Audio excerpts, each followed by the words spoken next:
Welcome back to the reading vlog. Welcome back to the reading vlog. Welcome back to the reading vlog. And welcome back to Mr. Francy Reads. Let's go!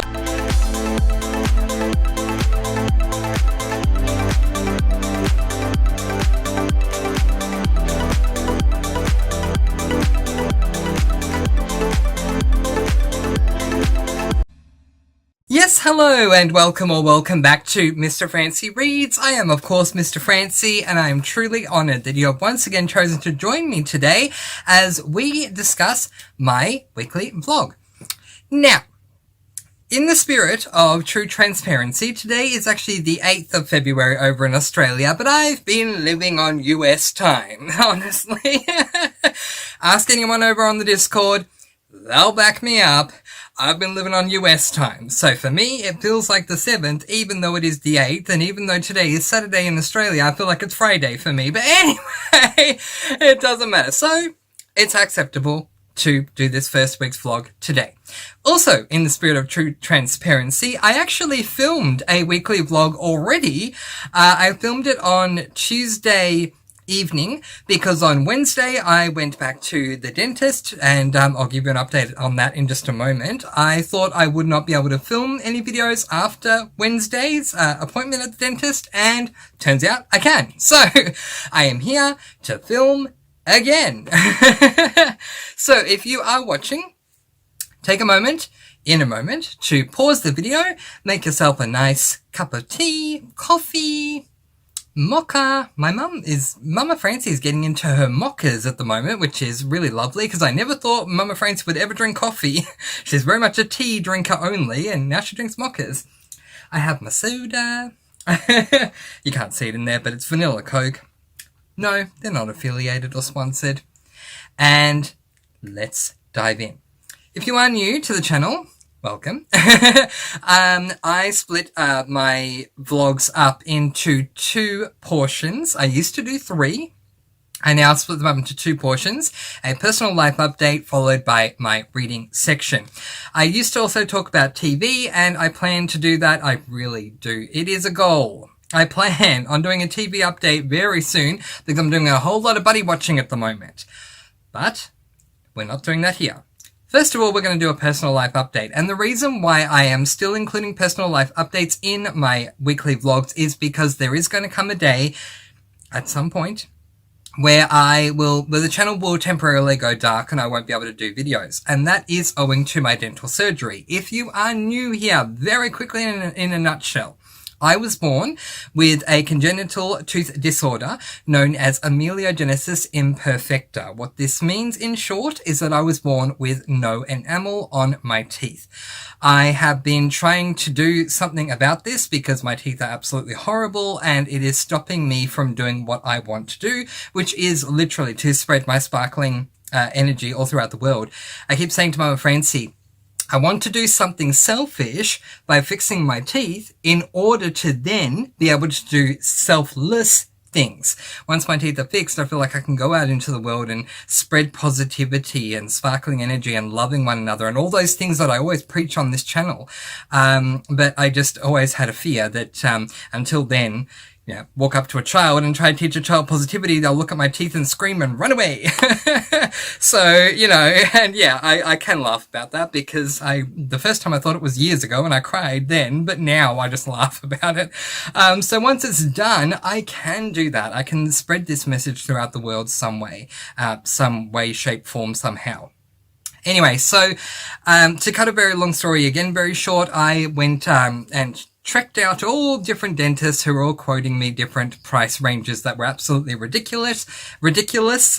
The second last one that I went to quoted me $100,000 to do what I need to get done, and I should have said what I was thinking, which was, okay, you just wait right here, I'll go rob 6 banks and I'll be back in an hour. Clearly she was robbing me. $100,000 is insane. But anyway, so I found out, thanks to a totally different company that has nothing to do with dentistry, that there is a dental run program in this state of Victoria. I don't know. I live in Victoria, Australia. I don't know if it's Australia-wide, but it's definitely in the state of Victoria, that is run by the government. And if you receive... In America, they call it Social Security, which I do. We don't call it that here, but to help you understand, which I do, then you can go to this dentist company. You go on a waiting list and you pay a heavily subsidized amount. To give you an idea, because I like to be transparent and let everyone know that this is how amazing it is, I pay $31.50, $31.80, something less than $32 for 5 sessions. And then if there are more required after 5, it is absolutely free for me, which is completely ridiculous. And yet at the same time, I'm thrilled. Anyway, so appointment number 1, my first $31.50 that I paid, was just a standard consultation to find out what it was we were going to do, to find out if there are any teeth that we could save. And, we decided that all of the teeth ultimately do need to come out and they're going to be replaced with dentures. One of the limitations of this much cheaper dental service is that they don't offer implants, which was my first thing that I wanted to do. So that's fine. My second appointment was a teeth cleaning, which was very interesting because I wasn't afraid of the dentist and I left in a little bit of pain after that one. But the dentist herself was absolutely lovely. I said to her, "Can you do the rest of my procedures?" And she said, "Unfortunately, I work mainly with children." And I said to her, "You know what? That makes sense. The children need you." She was absolutely amazing. Really, really comforting and all that stuff. My third appointment I had Wednesday this week, so about 3 days ago. And that was my first lot of extractions. So please forgive me if it becomes harder for me for you to understand me, because yeah, the journey has now officially begun. So what I thought was going to happen, because at consultation 1, this is what I was told, was that either half or the entire top row of my teeth were going to be taken out.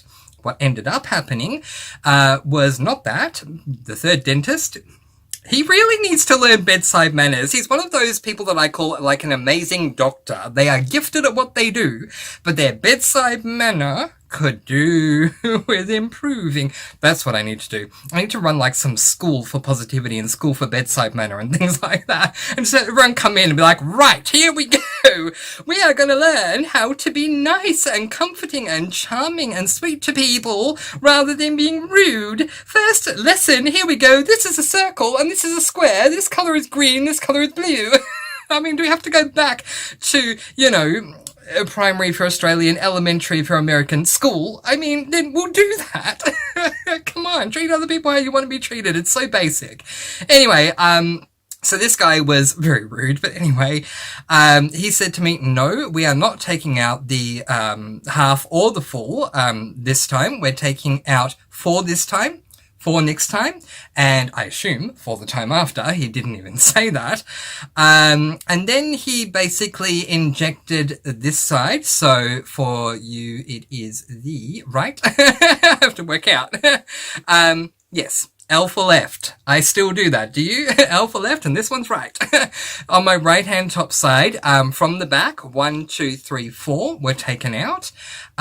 He said to me, "We can only do 4 in this first appointment. Which ones? Should we start with the front?" And I said, "No, we do not start with the front." Honestly, and this is absolutely true, because my first thought was, if he takes out the sides, I can still film. So I can still be on booktube. So I went, "No, take out the sides. We'll start with the side." Great. So he grabbed the numbing injection thing. Ow. I mean, he seriously didn't care. He was just like, shove, shove, shove with the needle. Are you kidding me? Like, come on, a little bit of nicety wouldn't go astray here, my dear. But anyway, and then, yeah, he took out the teeth, fortunately, because he had waited 5 minutes after doing the needle, the numbing needle. Everything was numb, so while I did feel pressure, I felt absolutely no pain. Gauze was put in my mouth. I went home. I cried to my stepmother and asked her for a hug because of the way he treated me. Not because of the procedure, because of the way he treated me. Because once he took the teeth out, he'd go, there you go, you're done, there's the door, you can leave. Like, excuse me? You just did invasive surgery. Like, the least you can do is say, are you okay? Is there anything you want to talk about now that you've gone through? No! It was as the age-old adage used to go, and thank goodness it's not here anymore, but wham, bam, thank you, ma'am. 1, 2, 3, 4, goodbye. Really? Really? Really? Really? I need to run that school, you know, bedside manners, positivity 101 with Mr. Francy. We're starting off with this is a circle, this is a square, this is blue, this is green, and now we're going to learn to treat people how you want to be treated. Anyway, so you came home, I asked my mum for a stepmom for a hug. I'm like, can I have a hug? I was like a little child. And then, at the same time, we were getting air conditioners, put into the house, and the guys had been here all day prior to me going. I had a late afternoon appointment, and then when I came back they were still here, and so I couldn't lay on my bed because my air conditioner in my room was going above my bed and they hadn't finished by the time I got home. So I laid on the couch out in our living room, and I was all, you know, I can't talk. And then I went to the kitchen and I spoke to my dad, who also had a procedure done that day. It was just, we were the two procedure men in the house, and stepmom was taking care of both of us. And I said to my dad, he said, you know, are you in pain? You know, you look really concerned. And I said, Dad, through the gauze, I said, Dad, I am. But you'll understand this. My father's side of the family is from England. I said, you'll understand this being an Englishman. My biggest concern right now is that you both can understand what I'm saying, not the fact that I'm in pain. Because if you've ever had gauze in your mouth, you can't talk. It's like, it's really not good.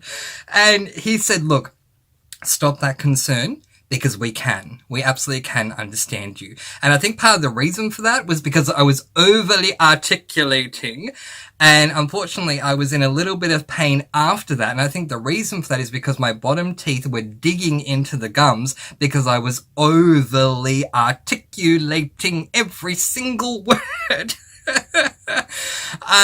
But yeah, then I spoke to Mama Francy, not much later, maybe like about half an hour later. I could take the gauze out, took some painkillers as I was advised to do, and then another hour or two later I rang Mama Francy so I could have a conversation with her, and she advised me take some painkillers before you go to bed, because then when you wake up you shouldn't be in pain. I did that and she was absolutely right.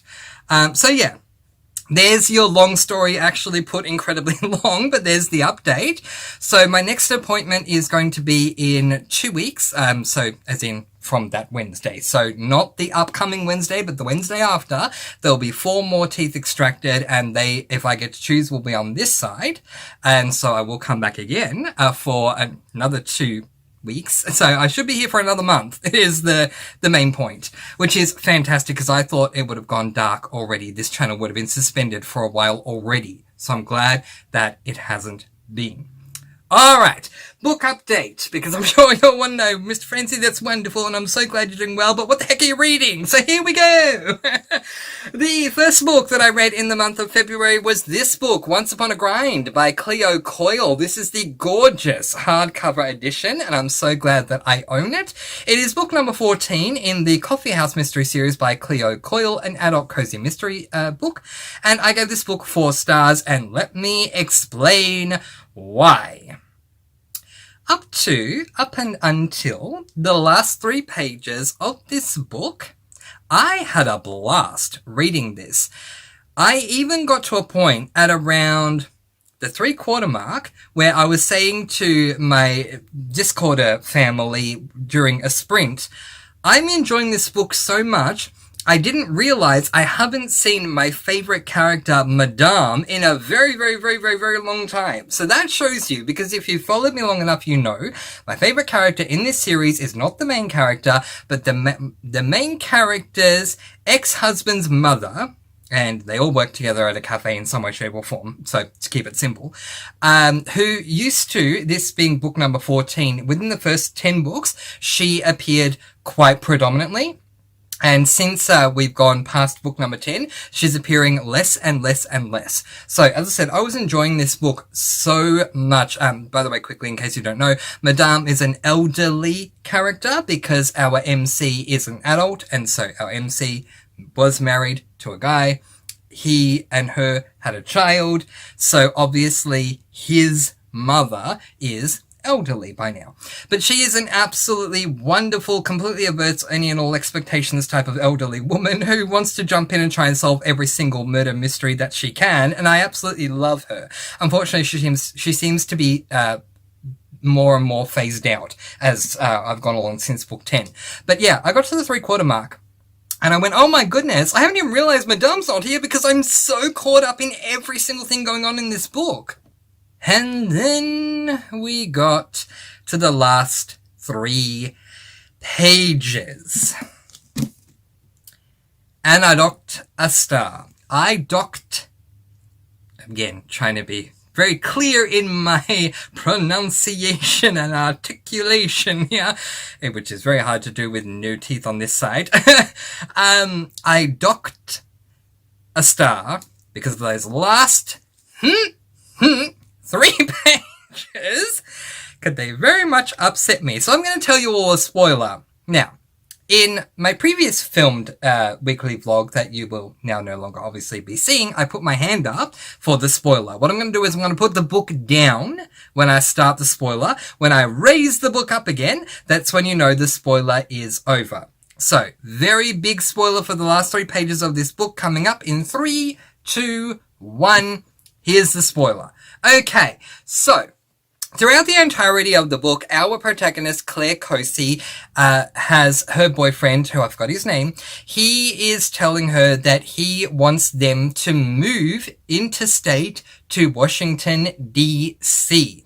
And she keeps saying in her mind, thank goodness we follow her perspective, I'm not going to do this. I'm not going to move. How am I going to tell him that I'm not going to move? I can't move. I can't leave my cafe behind. I just can't. Then we get to the final 3 pages. Madame and Matteo, Matteo being Claire Cosey's ex-husband, and so Madame's son and Madame, come into the cafe and say, and Madame says, guess what, my dear? We have decided that you can go to Washington, D.C. Woo! And she, Claire Cosey, says, oh, thank you. Of course I will go. That will be so amazing. Are you freaking kidding me? I don't understand it. And quite frankly, I don't like it. One of the things that I love most about my cozies is that they are extremely cozy. One of those things that makes them extremely cozy is that you don't change settings. We remain in the same place all the time. And so part of the coziness of Cozy Mystery Series is the familiarity that we have of the area we're living in, the business that is being run, the characters that are surrounding our main character protagonists, whatever you want to call them. And now all of a sudden we're just going to pack up and leave and potentially leave all of the other characters behind except for our MC and her partner. Are you freaking kidding me? Spoiler over. In case you missed the spoiler section, I got very upset there because of that spoiler. Now, I will be moving on to book number 15, but let me tell you, I don't expect to love it. But I've spoken to my dear friend Sherry, who is over on the Discord, who has read this series, who did tell me that the thing that I don't like is going to change in a future book.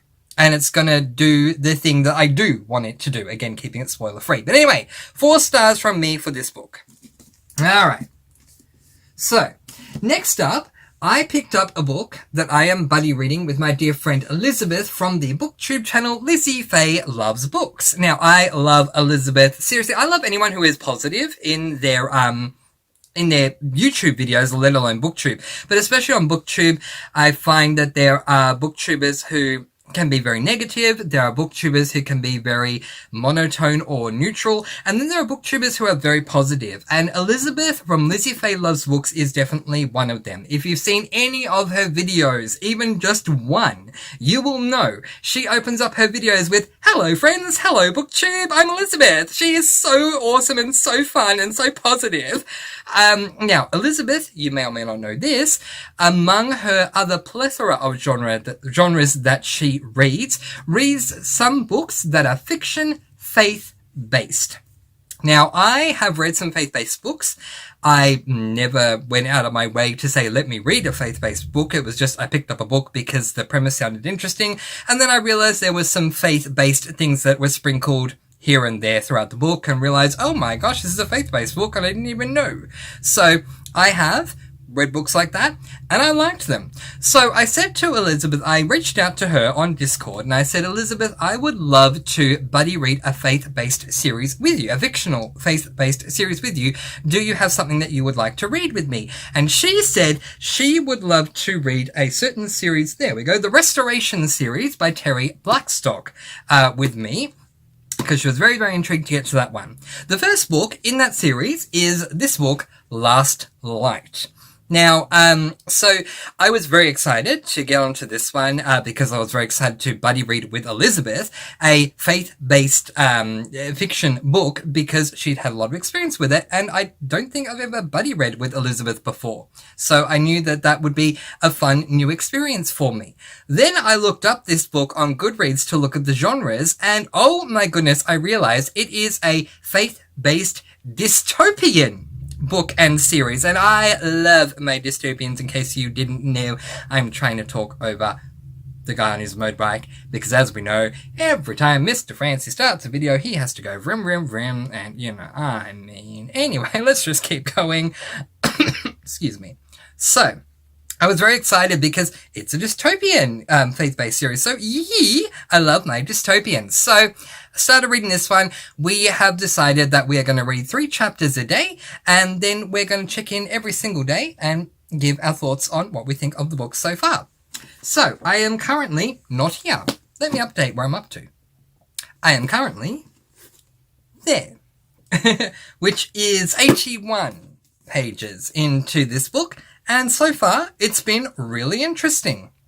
So I'm going to read the top chapter of the premise because it's a premise, so it's not a spoiler. But if you don't want to be spoiled, then when the book is like this, you'll know I've stopped doing it because I can no longer see the back. So here we go. Birmingham, Alabama has lost all power. Its streets are jammed with cars that won't start. Its airport engulfed in flames from burning planes. All communications, cell phones, computers, even radios are silent. Every home and business is dark. Is it a natural disaster, a terrorist attack, or something far worse? I hope I can say those words. The T-A words on this channel. Well, if they try to block the video, we all know why, don't we? But I'm literally just reading the premise of the back, so if YouTube wants to blame me for reading the premise word for word, then well. Yeah, and it's been really interesting. I was hoping the premise was going to tell me who we follow, but it doesn't say who we follow, and there's a reason for this. This is definitely a character-driven book. Being that I am now, 81 pages in, it's definitely character-driven.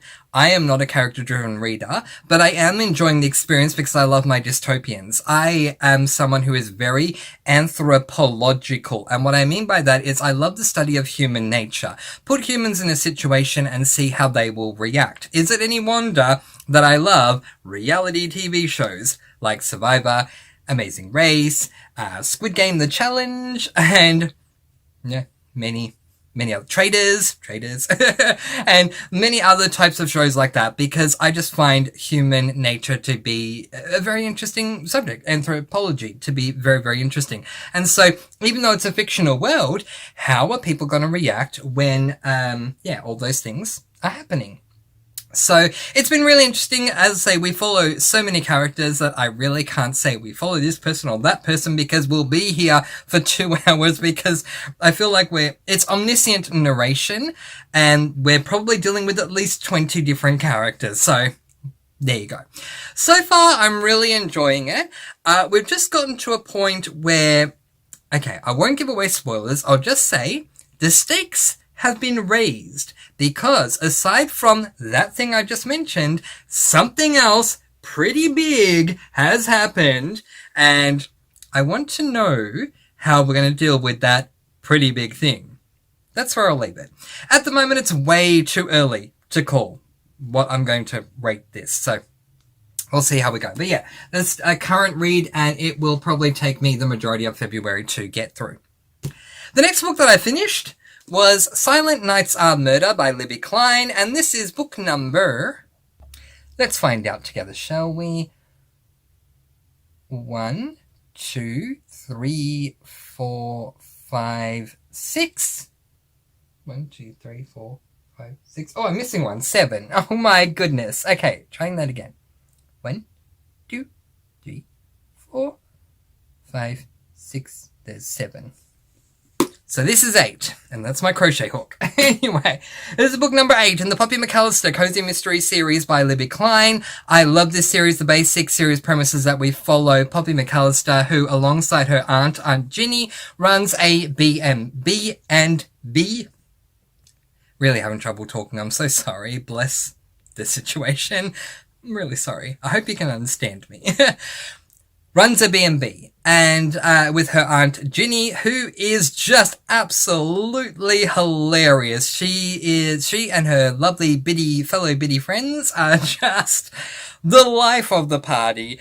And when you add Mr. Sir Figaro Newton, which is Poppy's cat, to the mix, oh my gosh, you're in for a fantastic time. I end up giving this book 4 stars, and let me tell you why. It's honestly the same reason why I've given most of them 4 stars, the length. This book has some recipes. No, it doesn't. Yes, it does. Hey, there we go. I was right. It does have recipes. So, recipes aside, this book is 425 pages long. Recipes included, it is 440 pages long, which is very long for a cozy mystery in mass market paperback form. Usually in the mass market paperback form, cozies are about 300 pages on average. So 440, or whatever I said prior to recipes, is very long, and I felt the length. One thing I will say is that I'm wondering if this is the last book in the series, because I felt that Libby Klein could have left out the last 2 things that we dealt with. So, in every single book of this series, so this is not a spoiler at all because I'm being very general here, there is a murder, and we're trying to solve it.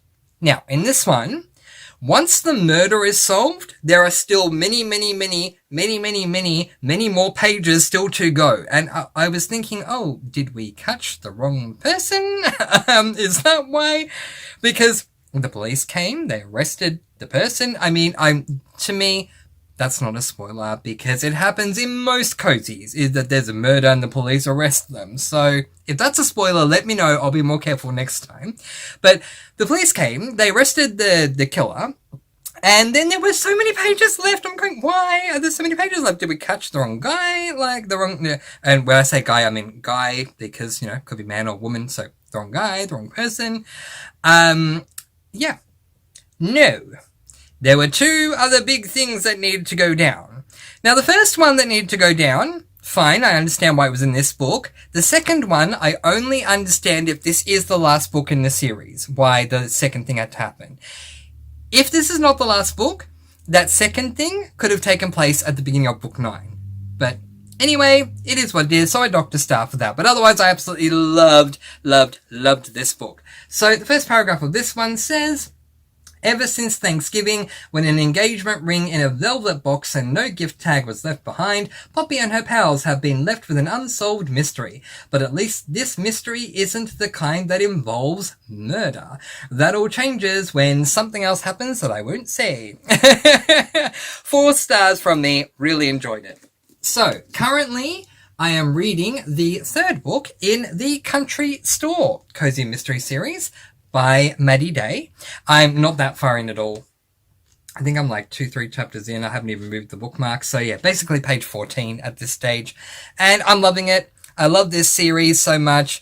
The main character, whose name is Robbie, I'm sure. Yes, it is. Just had to confirm. His name is Robbie. Everyone, including Maddie Day and everyone's like dog and polar bear and a lovely, friendly, fainting goat, is going to tell you that Robbie is 27. In my mind, she is an elderly woman of around 80, 85, because the narrator makes her sound that way, and I love her being 80, 85. She just really sounds that way to me. But anyway, I absolutely love this series. It's incredibly cozy. Alright, we have reached the half-hour mark, so we are going to leave it there. Let me know how your first week of February is going. Let me know if you are involved in the Cozy It Up February readathon that I'm hosting over on the Discord. If you weren't aware of that, then my link to the Discord is in a pinned comment right down there, so come along and join us, where we have a 3x3 bingo board with the easiest prompts I could have ever thought to come up with for anyone who wants to get involved in reading cozy mysteries, whether physical book, ebook, or audiobook, or all three, really. You can try all three. Could be fun in the same book. So yeah, let me know if you're getting involved in that and how that's going for you. But otherwise, if you're reading other genres, fantastic. What are you reading? Let me know in the comment section below. But in the meantime, I'm going to let you all go with peace, blessings, and so much love. Please do be kind and love one another and spread your sparkling energy all throughout the world. And until next time, happy reading. Bye, everyone.